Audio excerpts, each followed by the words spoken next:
Welcome back to the Scruggs Show. I am your host, attorney Natasha Scruggs. I'm here at Let It Fly Media. If anybody has any needs that they need media, hit them up.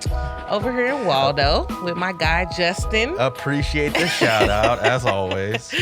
Justin is the mastermind behind the keys.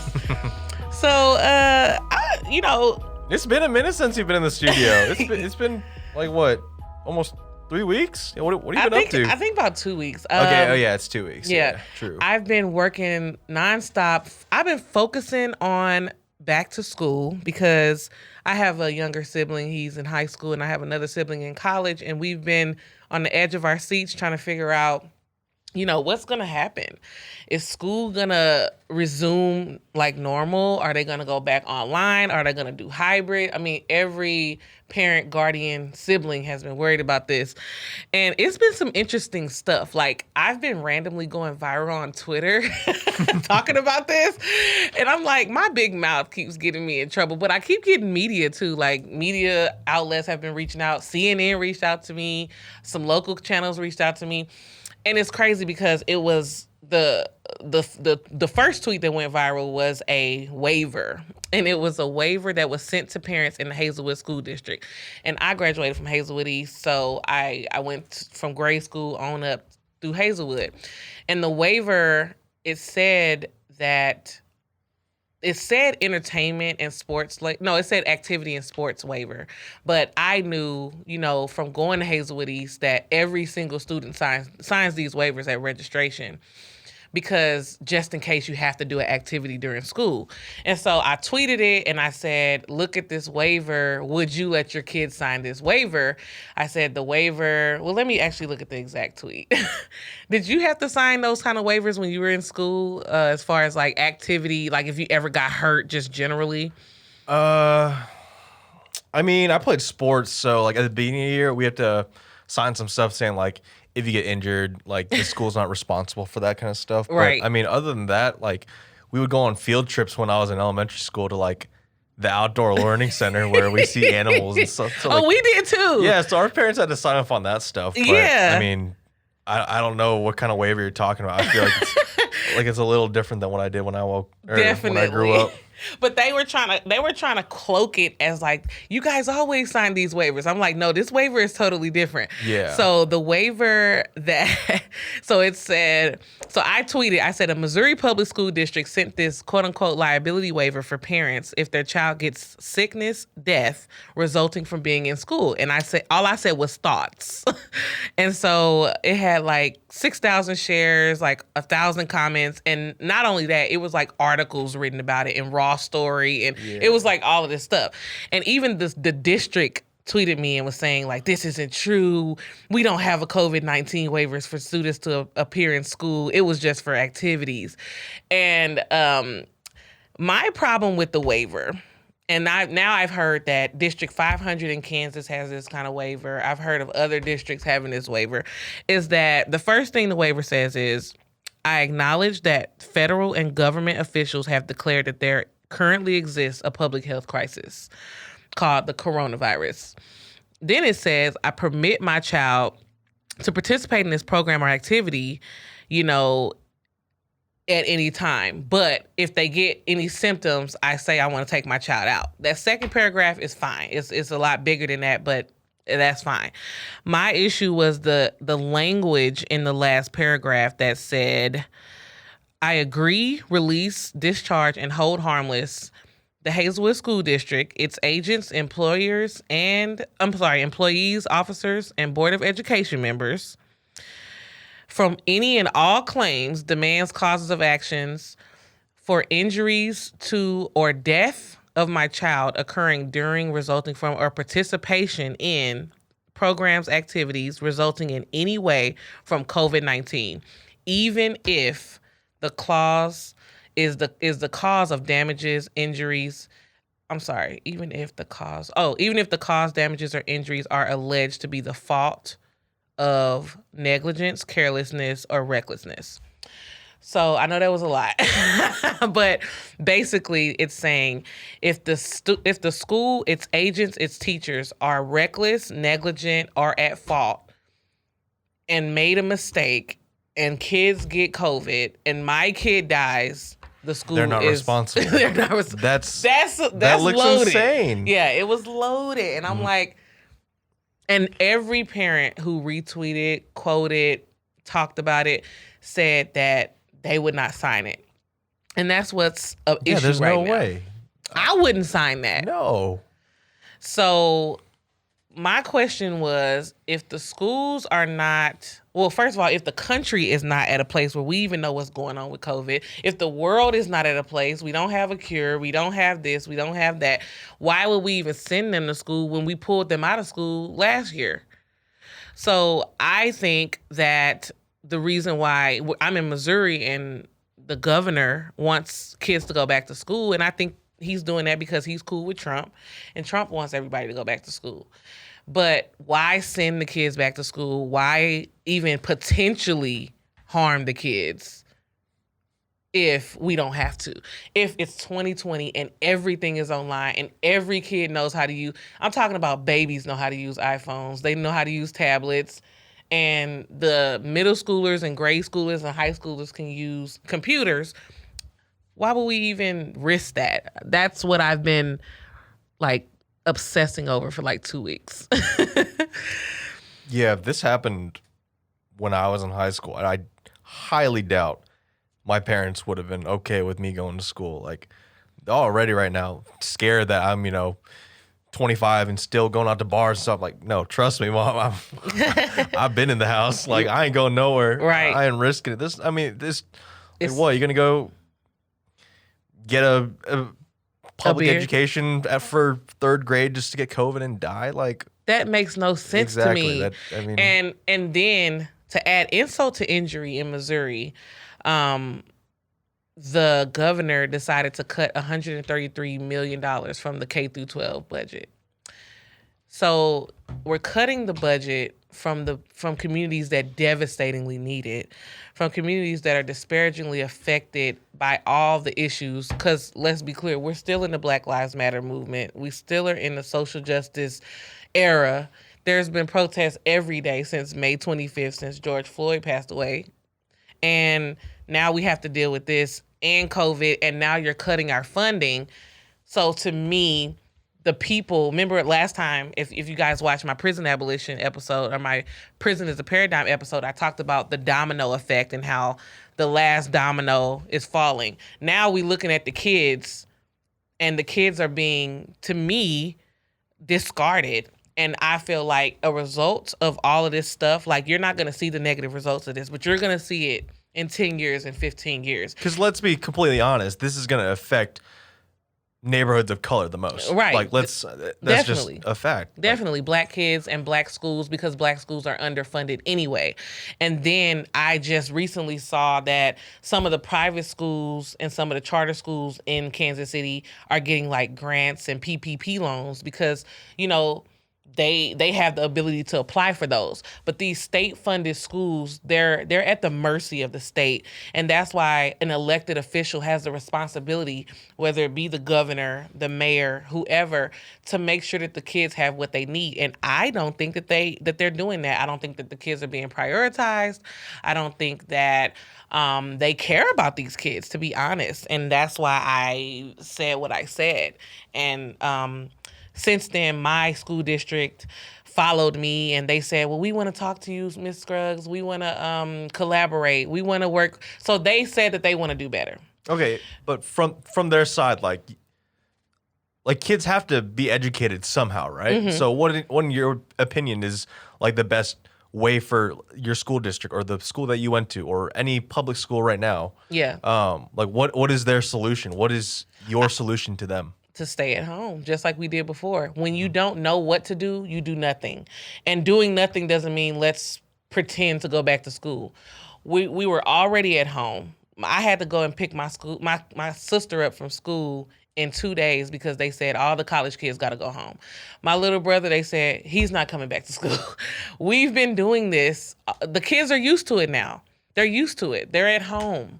They do homework. My brother got the best grades he ever got in COVID. I know that may not be true for everyone, and I'm not saying that distant learning doesn't have its issues, and I'm going to talk about that later on in the podcast. But for the safety and security of the kids, at home schooling should have been planned for the last 6 months. And when I say at home schooling, I don't mean send kids at home and wash your hands.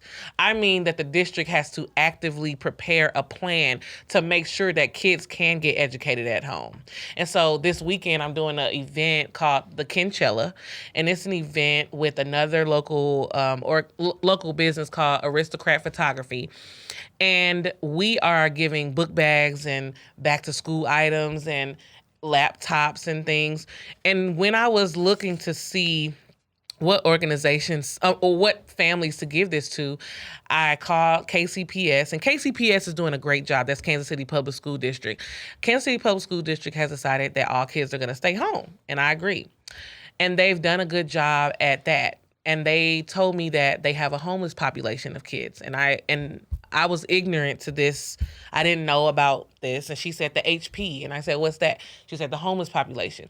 The homeless population, they don't have stable housing. Some of them live with a family in a hotel here and there. Some kids live in their car, teenagers. Some kids live in shelters. And she was saying that there's a gap. And they had an issue last year where only maybe 55% of the kids were able to log on. So when I say, do distance learning, I mean do distance learning and ensure that each kid has access to internet, has access to technology, and even has a place to go and study if they're not going to be in school. I saw earlier in the year where a school in Texas would actually put hotspots on buses and literally drive to the neighborhoods where the kids were at and just sit with the hotspots so that the kids could do it. So but the point is that it's going to take planning, and it would have been better if they would have been planning towards distance learning to not planning at all and saying, okay, we're going to do A, B, or C. And now it's August. I mean, it's about to be August, and we don't have any good plans right now. So if I was in charge, that's what I would have done. From the moment we closed schools down in March, I would have planned for an all virtual school. And they didn't do that. So I guess that's easy to say when a school does have money, but I remember in the past you've mentioned stuff like unaccredited schools that I didn't even know existed, but from what I assume, they're not rolling in the bank. Exactly. Definitely not. Yeah. So how do schools like that react to this? I mean, right. I don't even know where they get their funding. And then you hear about, the state defunding, the education system more and more, cutting school spending. Right. Teachers have to spend out of pocket to even put, notebooks in their class. And now that they're not being equipped by the government to even start this next school year up. Right. There's so many questions. So what do they do? Yeah, I feel like the schools that are unaccredited, they're going to have to get help from the community because, to be honest, our government is failing us. They are in charge of the public schools. They are in charge of making sure every kid, regardless of if they're homeless, regardless of if they're living in poverty, that they get an education. And right now, as always, poor kids do not get that same privilege. They've been telling us that, all the kids, because think about it, we have a school district that is up north. So we have Staley High School and then we have Hickman Mills. They're in the same city, but Staley High School is like a top high school. They have so much funding. When I went to their school campus, it looked like Harvard to me. It's insane. So those kids in Staley, they're going to be good when they go home. Even my brother, he's in North Kansas City. It's not as affluent as Staley, but it's still up there. He's going to be good. But like you said, the city schools and the schools that don't have a lot of funding and don't have a organization, because Kansas City Public Schools has a foundation. Hickman Mills is on its own, island, and it's all those kids are forgotten. I used to be sad seeing the kids even get on the bus. I'm they're going to school, but they won't be able to go to college. So their hope is gone. And now, knowing about this homeless population that I haven't even seen, because, in America, I feel like we kind of, the homeless population is invisible. It's you don't see them because we don't know what to do with them, because of all these societal issues. So now we have kids that are homeless, but they don't look homeless. It's not like they're on the corner. You just see them come in your classroom and you know that they're homeless. What are we supposed to do? Now they're going to be at home, quote unquote. We don't even know where they are. Same thing with college kids. There were homeless college kids that were kicked out of the dorm in 2 days and they had nowhere to go. All of this is like pressure, and then we're expecting them to do well on testing and we're expecting them to get straight A's. It's just a huge mess. I blame the people who are in charge. If you're in charge of education, be in charge of education. If you're the governor and you claim to care about our schools, designate funds, pour funding. But because I don't trust him and I don't expect him to do anything, that's why I've pretty much done what I've always done, which is just try to see what I can personally do and then do my best to educate, use my big mouth to educate people and let people know, hey, parents, if the parents don't want this to happen, if they don't want their kids to go back to school, they can voice that and they can say that they have a choice. They have a voice. And I talked about that on the news yesterday.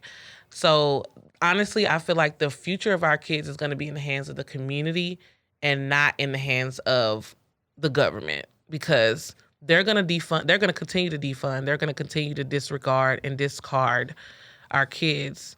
And like I said, this is in the middle of a Black Lives Matter movement in which every school district, every organization, every government came out and said, we believe that Black lives do matter and we care about Black people and blah, blah, blah. But then at the same time, all of this is going on and everybody's turning a blind eye to it. Yeah. It's kind of like the snowball that keeps on just getting bigger. Like you look at marginalized groups and say, okay, well, they're down the hole right now. And then stuff like this, it only more compiles the same problem that they're going to face. So how are you supposed to get out of this hole? Like, right. I don't have an answer for that. I don't have even a really put together thought to even conceptualize how you get out of this. So right. And that's what people say. They talk about the foot being on your neck constantly. And that's why people say, oh, Black people are lazy, or Black people are this, or Black people are that. You need to pull yourself up by your bootstraps. We literally have so many different things on us, so many dominoes, so much stuff. And we dealing with people who have to go to work. We dealing with people who are first responders, who are essential workers, who have been working the whole time. I don't know what America's doing. All I know is what my family has been doing. I was able to do it because I am somewhat essential. I worked and my household was not affected by COVID financially. But add that piece on there. It's crazy. It's just going to further lead. It's just going to further lead to the same problem we have. Yeah. And ultimately we'll end up to the more criminalization of people of color. Yeah. Is that not true? Yeah. Speaking of criminalization, right after the governor, decided to defund our schools, he then signed in this new law that said it's like 4 different parts to it. One of the parts I'm super worried about because I know it's going to target young Black children, Black boys in particular. It's basically saying that if a teenager is online doing what they consider to be gang activity, and I put in quote unquote quotation marks, then they can be charged with a felony. And because there's such a cultural gap, when a prosecutor or a police officer can see something online, they could say that it's gang activity and it's not. Like I'm in a group of friends and we were in high school and we always used to throw up LC and we called ourselves ladies with class. If you see a group of us in a group and we're doing like this, they can say, I just threw up a symbol. They can say, oh, that's gang activity. It's and so they subjective. Can charge you. Yeah, that's what I'm saying. So it's super harmful, super dangerous. And he said it's a mandatory felony. Like, what? And then it was like mandatory sentencing. These are the things we're supposed to be getting away from. These are the things that are not supposed to be happening anymore. These are the things that we've known that disparagingly affect Black people. Same thing with, I'm in a sorority. I'm a Sigma Gamma Rho. And we throw up a signal with that. One time, I think on CNN, it was some Kappas, and they were throwing up their symbol, and they said something about they threw up gang signs, and they were like, "No, that's like a fraternity sign that they're throwing up," and it was like, "What?" It's like you guys are so far removed from like Out of touch. from our culture, and then you try to criminalize that, and so it's been over the pandemic. It's been a lot of kids being arrested for what they post online. And right now, as a criminal defense attorney, I can tell you that the number one evidence is like Facebook, Instagram, and Twitter. They're using social media against us. So the fact that the governor, out of all the things he could have signed, out of all the things he could have done, he decided that this is what's needed. And it's not. And that's just one of the many things that he signed. So defunding, further criminalizing, more mandatory sentences, more turning a teenager into an adult in the eyes of the law in the middle of all of this. I mean, I'm so disappointed. And I hope that he understands that we see what he's doing and we see what the government is doing, and we're not going to stand by it. So my version of resistance is doing everything that I'm doing. Say, okay, schools may not be preparing for online, but I'm going to prepare for online. So that's why my firm personally bought 5 new laptops. And then when I bought the new laptops, I was just hopeful that I was going to get some help. But it was crazy. The floodgates came in on Twitter, and they were like, look, we have this organization does tech and this organization does tech. The thing is that they didn't know, since they're not doing the work that I'm doing, they didn't know that all of this stuff was cut, all of this money was cut. They didn't know that it was like needed like ASAP. So now we're like meeting. It's this organization called PCs for People or something, and they have like laptops and desktops for $20 and $30. We're getting donations. I mean, the community, I'm so proud of the community right now from everything that we've been doing, because we've literally like put each other on our backs and said like we're not gonna let each other fall, pretty much.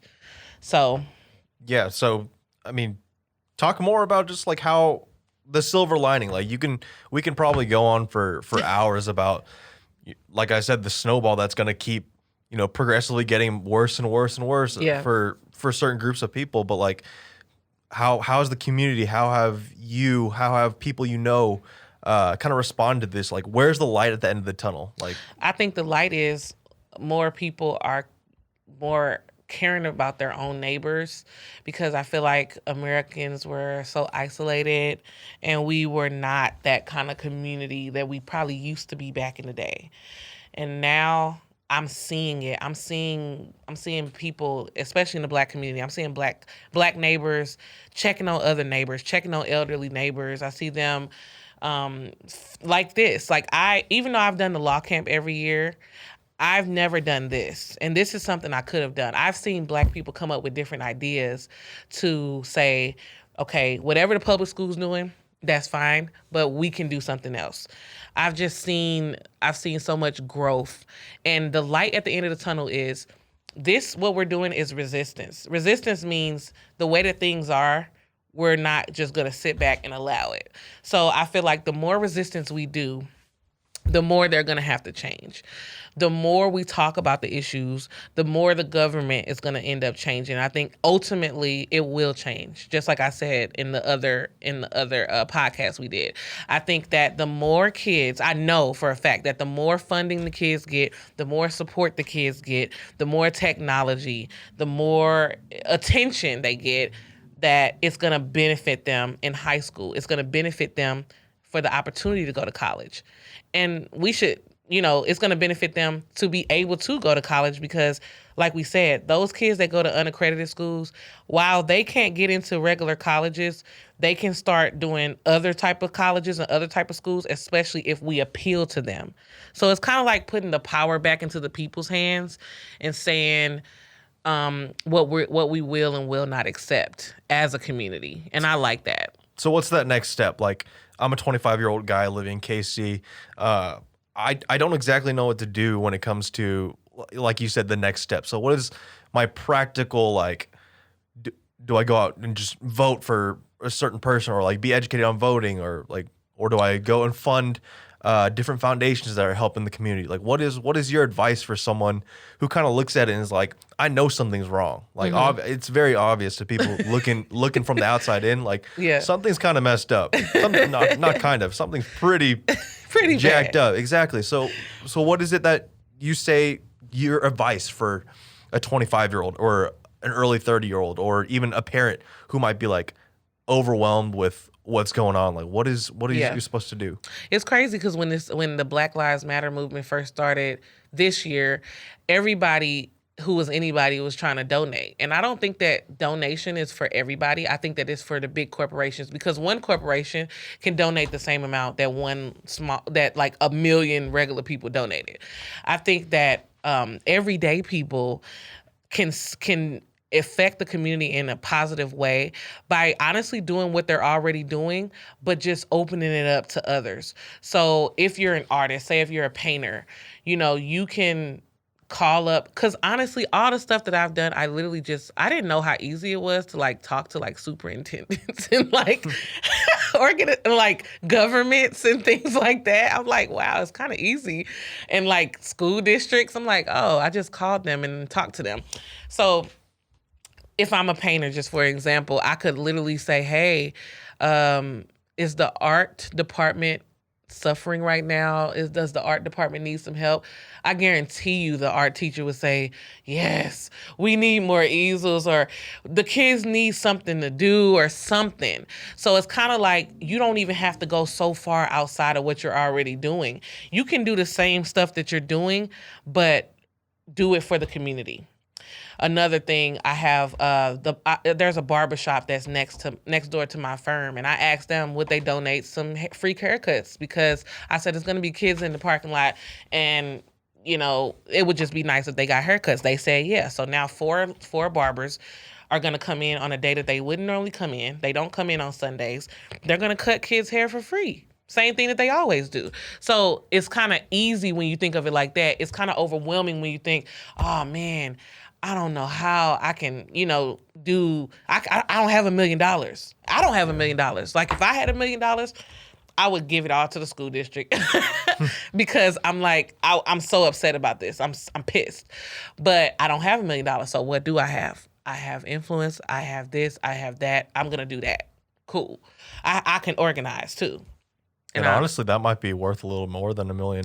Exactly. Like long term. Like honestly, you put the wheel in motion for not, huge names. Like again, for people like me, I can't drop just a bunch of G's on a donation, but no. I can move that conversation forward. Yeah, of just course. Through word of mouth. And that's the thing too, like speaking up, but just seeing where you can contribute. I have a friend that's a rapper, and she will help. She'll volunteer at the Boys and Girls Club, and talk to kids about doing that. Or it's so many different things you can do, but you have to do it from your standing point so that it's not difficult, because we're all just trying to make it. You're 25, I'm 29. We can't neglect ourselves. So you like when you're on the airplane, they say put the mask on yourself, then you help others. So that's why I always tell people to stay within their lane and do what feels absolutely comfortable. We have some people who are teachers. That's what they do. Everybody can't be teachers. Now I do a little teaching for the Future Lawyers Camp, but really that's not my forte. And so I don't try to do it. I don't try to step into the role of a teacher, but I do want to help the teachers. And that's why we got the school supplies. My firm, we do donate. We do have a budget for that. And that's why I was able to do that. But besides that, I do, like I said, the law camp. Or we can't do the law camp this year. We're doing law kits. We're basically going to send like a scavenger hunt style kit where the kids can do a case themselves at home. So, I mean, honestly, I think the community, or with videos, like say you guys do videos, or say if Billy says, look, I want to, all the kids that want to be filmmakers, contact us. we're gonna pick 3 kids and we're gonna make them something. You know what I'm saying? Like, Yeah. and that would like the kids will light up. Same thing with the Chiefs. You know, kids love them. So all they really have to do is like go see some kids, and Yeah. kids are gonna like fall out and they're gonna cry and They stuff. geeking. And that's what they do. You know, they do a good job at that. So, but at the same time, the organization. And I would say the players, those are the ones I want to open their purse. Those are the ones I want to open their wallet because they don't have the time and the wherewithal to really come and do certain stuff. But people with deep pockets, we just need your coins. Regular American people like us, you know, we do what we can and we talk and use the media. Like you doing this is actually, I feel like people don't understand that they're like in the movement and like doing stuff. This is a part of the movement. What we're doing, this is resistance. This is, you know, taking action. Not being complacent with the current state of our society. Yeah, that's literally, it's all involved. It's the news, it's the press, it's the local media, it's the organizations, it's everybody working together, the businesses. You know, you guys are a small business during the middle of COVID. You know what I'm saying? It's all of this stuff is just working together to say this stuff matters. Yeah. Because, you know, sometimes people have to censor themselves when they do certain stuff. Like, what if Andrew would have told me, like, you know what, Tasha, I heard what you said in the first episode. We can't be having it. You can't do that here. I'm like, hold up, what? I can't. I mean, like, so. You can say the stuff as long as it's what we want you to say. Exactly. So it's like free thinking, free press, free everything. So. Gotcha. Well, I appreciate you coming in, and I think it's really cool how our conversations, or not just us two, but like the first episode that you filmed with us versus like now, how the conversation is continuing to evolve, and just like the way, not just Black Lives Matter, but like social injustice or social justice has kind of become a more normal conversation. I feel like it wasn't cool to talk about, or wasn't like.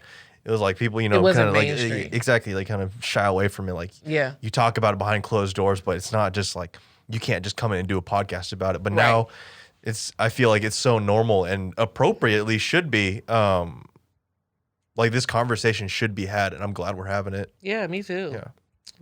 So hopefully, like you said, hopefully next year things look different. Because this year for school, I'm not too excited about, but I'm doing the best I can. The parents are gonna do the best they can. We're gonna make it through, but I don't know how it's gonna be with all the funds being cut. Because when they cut the budget, I don't know, because the schools, this is the other thing, the schools don't speak out enough. Mm-hmm. And they don't say, hey, we need this money. So I don't even know where the money was going. And I don't know what's gonna suffer. But I'm gonna find out. I don't know what's gonna suffer. And you're gonna come back next week. Tell us what you found. Yeah, I'm gonna do some research. Nice. But yeah, as always, follow us on Twitter, Instagram, and Facebook. All the Scruggs Show. Follow me, Attorney Scruggs. And if you want to be a sponsor, hit me up. If you want to contribute, or even if you want to be a guest, you know, hit us up, and we might feature you. So.